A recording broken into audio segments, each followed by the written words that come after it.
आज हामी सार्वजनिक क्षेत्रहरू कुन कुन कतिवटा छ भनेर जान्छौँ, त्यो पनि घोकेर होइन कि ट्रिकबाट। सार्वजनिक क्षेत्रहरू, यसबाट एउटा क्वेसन फिक्स आउँछ होइन। अनि त्यसपछि अब सुरुमा छ औद्योगिक क्षेत्र।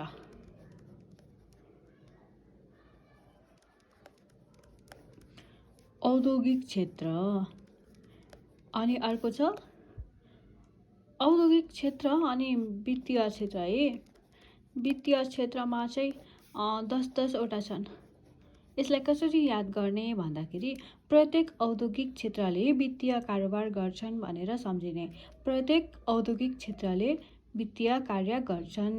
औद्योगिक र वित्तीय काम कार्यहरू बराबर 10वटा भए होइन। अनि यसरी सम्झिने। अर्को छ सेवा क्षेत्र। सेवा क्षेत्रमा चाहिँ सेवा क्षेत्र 11वटा। अनि यसलाई कसरी सम्झिने भन्दाखेरि सेवा गर्ने सबैले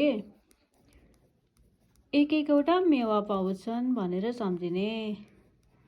एक-एकवटा मेवा पाउँछन्।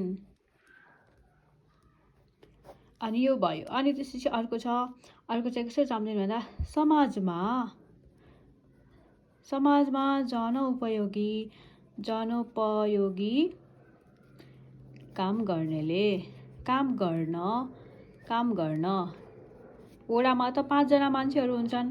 वडामा अध्यक्ष सहित 5 जना जनप्रतिनिधि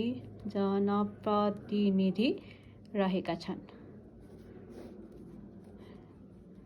भनेर सम्झिने। यसमा कसरी भएन, जनोपयोगी 5वटा। अनि त्यसपछि जनोपयोगी 5वटा। अनि समाजमा भनेपछि सामाजिक 5वटा। अनि अर्को छ व्यापारिकलाई कसरी सम्झिने भन्दाखेरि व्यापारिक चाहिँ 4वटा छन् होइन। 4वटा। यसलाई कसरी सम्झिने भन्दाखेरि समाजमा रहेका व्यापारीहरू कोही चोर हुन्छन्, सबै राम्रो हुँदैन नि त। यसलाई कसरी याद गर्ने भन्दा समाजमा रहेका व्यापारीहरू कोही चोर हुन्छन् भनेर सम्झिने। यस्तो गरेर यो 10वटा, यो 11वटा, यो 5वटा, यो 5वटा, यो 4वटा गरेर जम्मा कतिवटा भयो, 54वटा भयो। यसरी याद यो 54 नै 45वटा भयो।